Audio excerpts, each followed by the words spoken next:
Айде, господа кочкари, днеска правим една нова сурова кайма. Работим с пилешко месо с кост,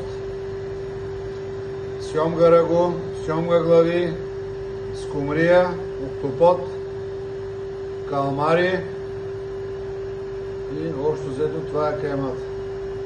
Повтарям, сурова кайма, пилешко месо с кост, сьомга глави, сьомга рагу, октопод, каламари, скумрия. Страхотен цвят, розовичка, перфектна. И ето как ще бъдат пакетирани.